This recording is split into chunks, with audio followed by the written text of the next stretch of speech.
Olá, amigos, boa noite a todos. Hoje nós iremos dar continuidade ao estudo do capítulo 19 do Evangelho de Mateus. Falamos um pouco sobre casamento. Será que existe, segundo casamento? Será que o texto de Mateus, capítulo 19, dá base para um segundo casamento? Daí nós vimos que não, que a resposta de Jesus foi enfática em dizer que o que Deus junta, não separe o homem. E vemos que ali é um imperativo. Jesus disse, ouviste o que foi dito? Deus falou para o homem e para a mulher que não são mais dois, que o homem deixará seu pai e sua mãe, unirá a sua mulher. Essa palavra unirá é kolophesetai, que significa colar, soldar, e serão ambos uma só carne, o que Deus juntou, não separe o homem. Temos ali um imperativo. Mas talvez algumas pessoas ficaram com dúvidas, e pensaram, nossa, mas eu não sabia disso e hoje eu estou no segundo casamento. Como é que Deus trata essa questão? Já tenho filhos nesse segundo casamento. Eu não sabia disso. Não foi me passado, eu não tive essa orientação. A orientação que eu tive foi que eu podia me divorciar. Inclusive na igreja o qual eu congrego, foi celebrado esse segundo casamento. Como fica a minha questão hoje, após conhecer essa verdade da palavra de Deus? Amigos, existe um princípio bíblico, usado por Jesus, usado por Paulo, pelos apóstolos, pelos discípulos de Jesus, que Deus não leva em conta o tempo da ignorância. Mas quando nós conhecemos a verdade, nós temos que nos converter. É aquela palavra que Jesus dizia aos pecadores, vai e não peques mais. Não peques mais. Se você está no segundo casamento, já fez uma aliança com outra pessoa, já tem uma família estruturada e você não sabia, você é inocente. E a palavra de Deus para você talvez seria, vai e não peques mais. Hoje, como você sabe essa verdade, trate o seu casamento com seriedade. Viva esse santo matrimônio, esse presente de Deus. Casamento é um encontro do homem com aquela parte que lhe foi tirada. E quando o homem se casa, ele se torna um ser completo. Um ser completo. Então vamos dar continuidade, nós lemos Mateus, capítulo 19, e lemos até o versículo 12. Hoje nós vamos ler o versículo 13 ao versículo 30, para poder encerrar o capítulo. Então nós temos aqui uma passagem no qual Jesus abençoa as criancinhas, quem tem dúvidas sobre salvação de criança, ministério infantil, temos aqui. Jesus ele acolhe as crianças. Existe um chamado, na verdade, a Bíblia vai dizer que eu e você devemos ser como crianças. O capítulo 18 de Mateus vai tratar absolutamente sobre isso, que eu e você devemos ser como criança e nós devemos cuidar das crianças. Hoje em dia, muitos pais não estão tendo esse cuidado com a criação das crianças, em educar o filho nos caminhos do Senhor. Então nós precisamos ter esse cuidado. Filhos são como flechas e nós, como arqueiros, os pais, temos que fazer com que eles alcancem o alvo. E o alvo é Cristo. Então no versículo 13 diz assim, trouxeram-lhe então algumas criancinhas para que lhe impusesse as mãos e orasse. Mas os discípulos repreendiam. Jesus, porém, disse, deixai os pequeninos e não embaraceis de vir a mim, porque dos tais é o reino dos céus. E tendo-lhes imposto as mãos, retirou-se dali. Então Jesus abençoa as criancinhas, Jesus acolhe as criancinhas.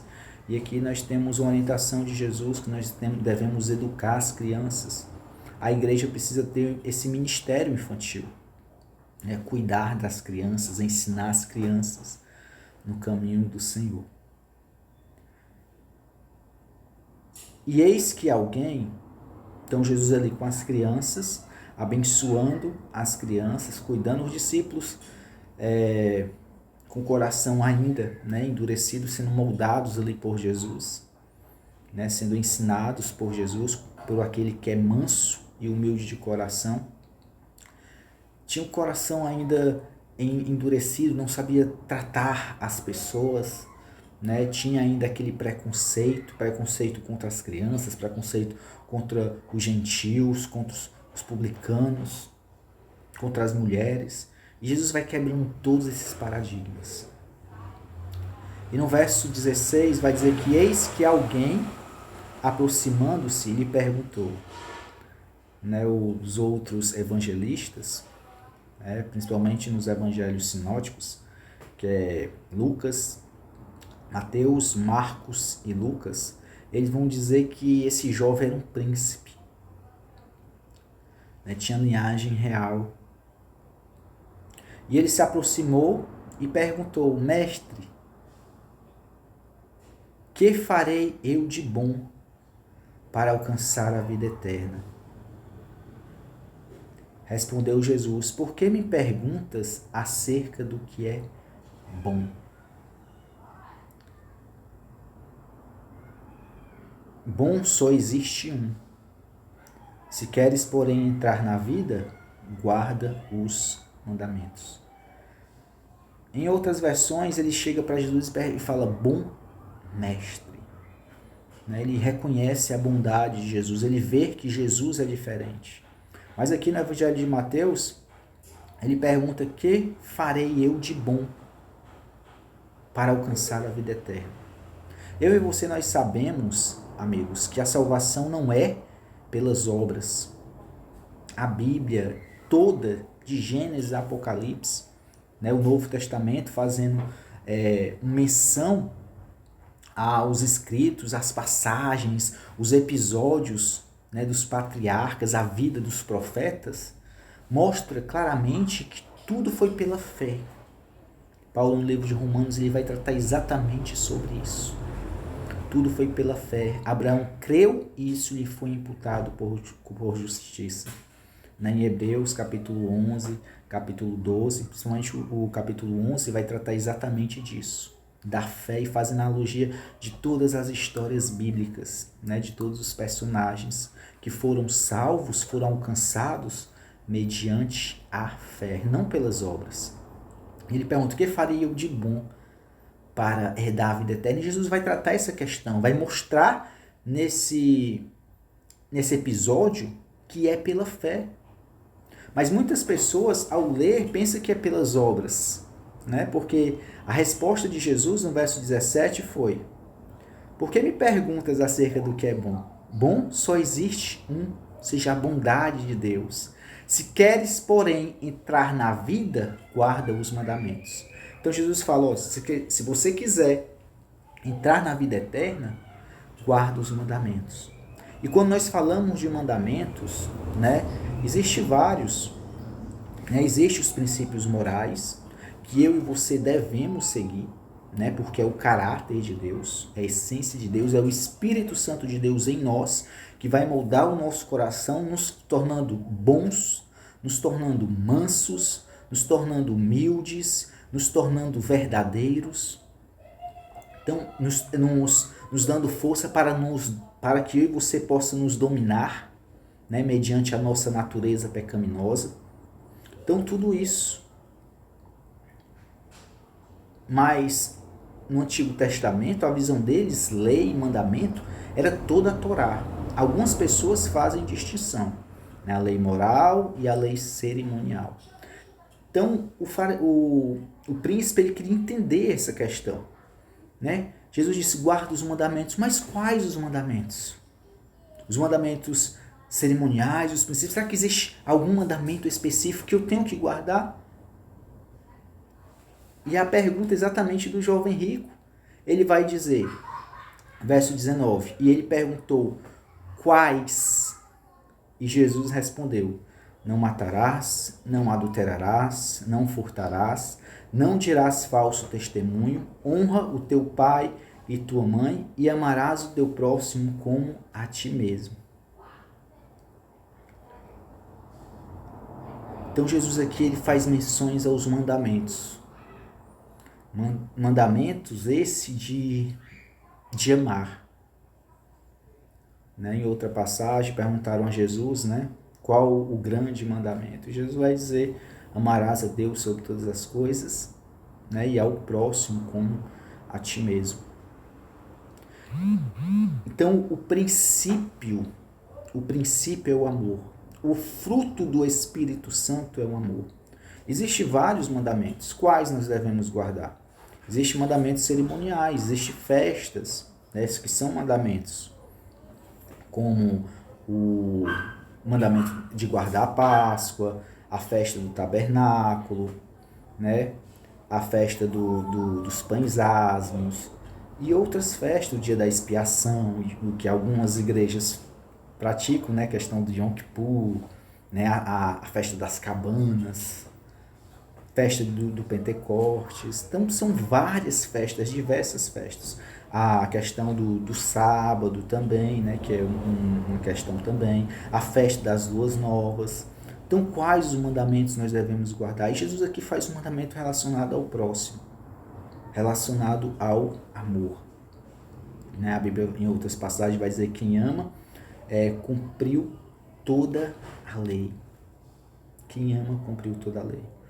E é isso que o Senhor quer colocar no nosso coração. Ele quer imprimir, né, esse princípio, o amor em nossos corações, que é o fruto do Espírito Santo, que se desenvolve, né, de várias maneiras, como foi aqui citado, bondade, mansidão, misericórdia, domínio próprio. Está lá em Gálatas 5, versos 22.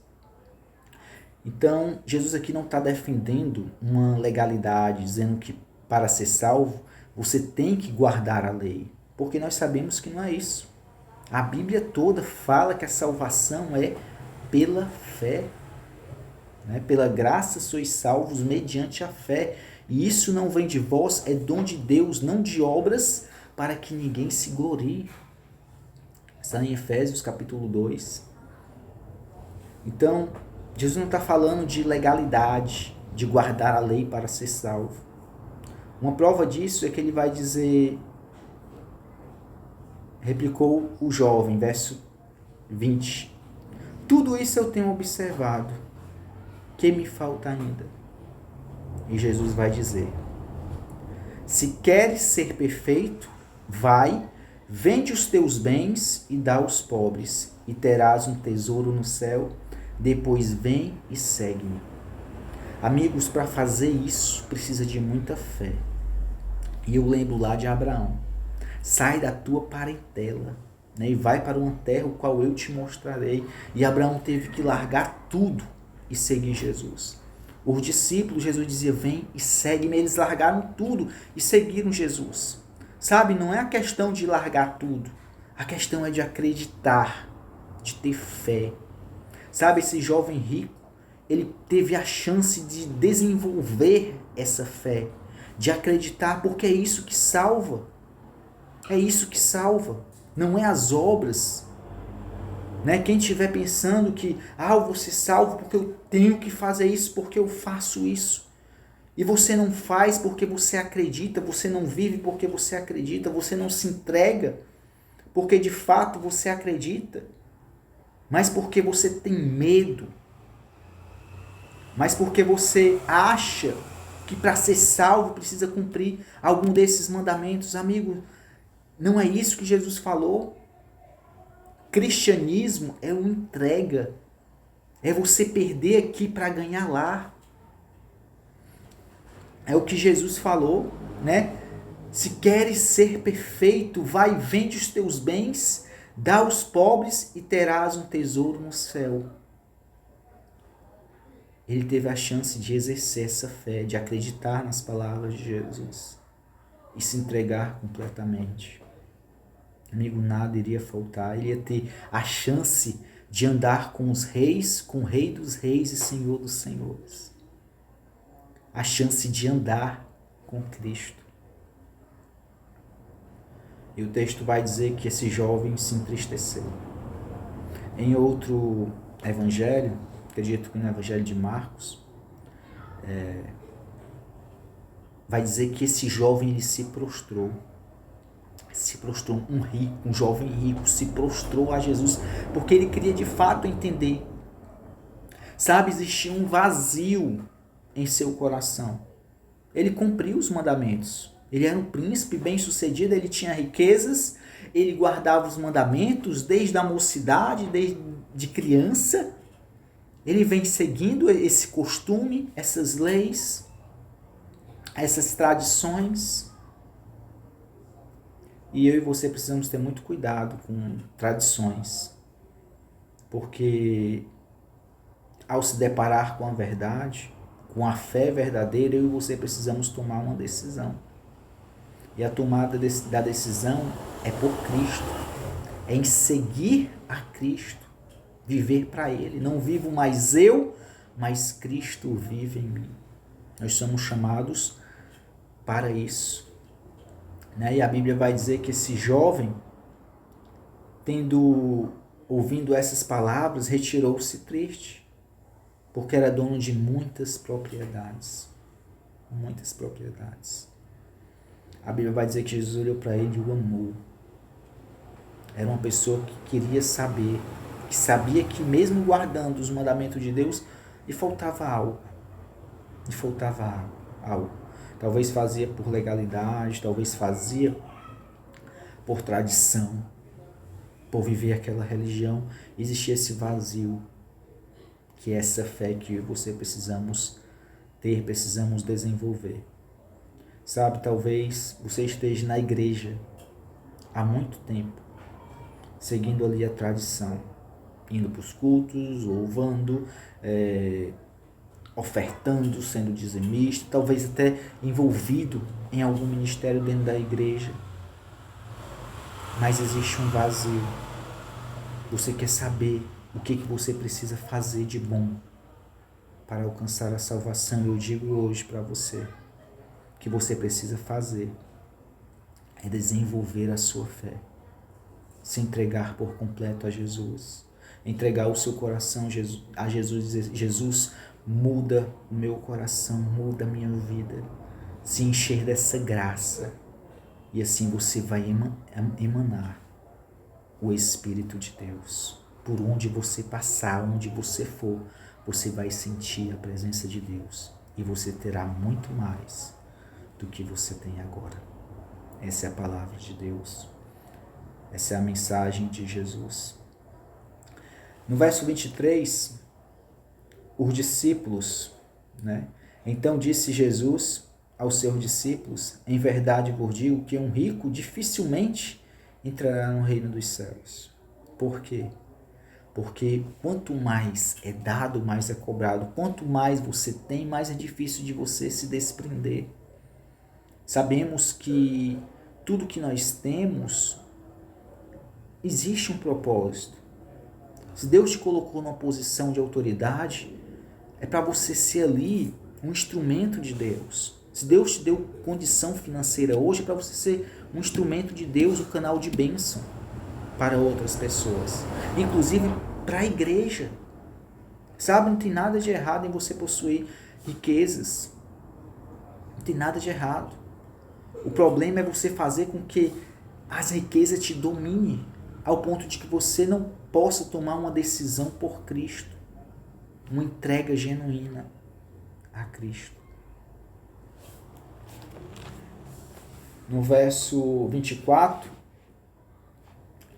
Jesus disse: ainda vos digo que é mais fácil passar um camelo pelo fundo de uma agulha do que entrar um rico no reino dos céus.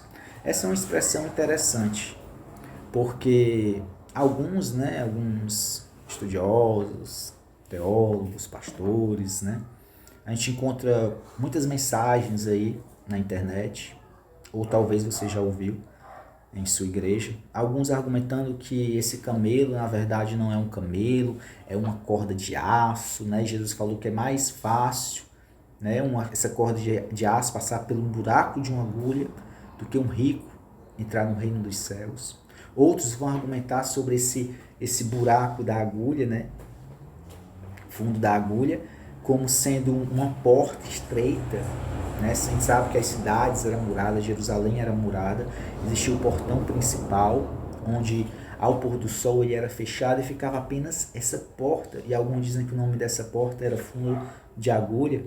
Jesus disse, é mais fácil um camelo passar por ali do que um rico entrar pelo reino dos céus. Interessante que um camelo ele passava por ali facilmente, pelo fundo daquela agulha. Não poderia passar com cargas, mas ele passava, né? Dava para passar. Era um buraco estreito, tipo uma porta grande, alta, mas que passava ali um camelo. Mas a palavra grega aqui, tanto para o buraco de agulha, fundo da agulha, como para camelo, é animal mesmo. Nós encontramos citações parecidas, ditados parecidos no Oriente, como é mais fácil um elefante passar por um buraco de uma agulha do que um rico entrar no reino dos céus, ou outra expressão parecida. Algo que traga uma impossibilidade. E é isso que Jesus está falando. A gente vê aqui no verso 25, que os discípulos, ao ouvir Jesus falando isso, ficaram grandemente maravilhados e disseram, sendo assim, quem pode se salvar? Ou seja, Jesus está falando de impossibilidade, e Jesus vai dizer, Jesus, fitando neles o olhar, disse, isto é impossível aos homens, mas para Deus tudo é impossível. Jesus está falando de impossibilidade. Para o homem é impossível se salvar. É mais fácil um camelo passar pelo buraco de uma agulha. Isso é impossível. Jesus está falando de coisas impossíveis. É mais fácil um camelo passar pelo buraco de uma agulha do que um rico entrar no reino dos céus. Por quê? Porque quanto mais é dado, mais é cobrado. E vai chegar um tempo, talvez, se não agora, que nós iremos tomar uma decisão. Amamos mais as riquezas, mais aos familiares, né? Mais ao cargo do que a Cristo. Jesus disse, quem não odiar pai, mãe, esse odiar aqui é amar menos. Né? Um amar de comparação. Que não odiar pai, mãe, irmão, filho, filha, né? Até mesmo sua própria vida. Por amor de mim não pode ser meu discípulo. Então é uma entrega. Vai chegar uma época o qual eu e você iremos precisar escolher. Na época da grande tribulação, iremos precisar escolher ou os nossos status, ou a nossa vida, ou Cristo. Sabemos que vai ter uma grande perseguição. A Bíblia vai falar da grande tribulação. Depois nós vamos entrar nesse assunto quando formos estudar os outros capítulos. E Jesus fala aqui de impossibilidade. Então Pedro pergunta, né? Senhor, nós tudo deixamos e te seguimos. Que será, pois, de nós?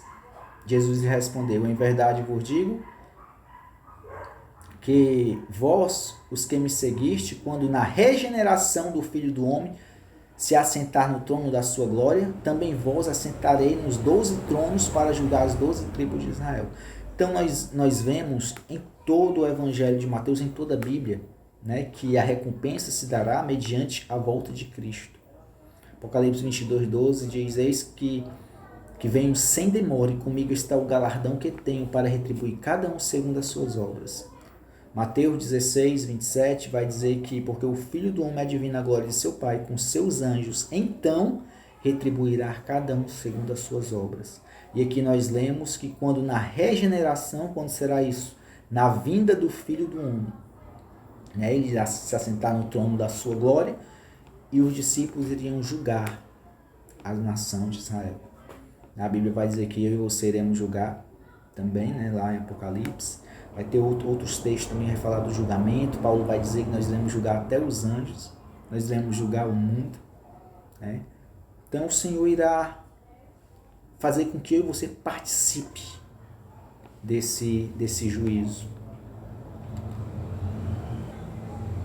E ele vai dizer que aquele que tiver deixado casas, irmãos, pai, mulher, filhos, campos, por causa do meu nome, receberá muitas vezes mais e herdará a vida eterna. Porém, muitos primeiros serão os últimos e os últimos serão os primeiros. Então, que eu e você possa tomar hoje uma decisão por Cristo, né? Uma decisão de fé. Senhor, eu quero crer em Ti, eu quero viver essa fé. Não é por obras, não é o que você faz, não é o que você tem, mas é o que te falta, uma coisa te falta.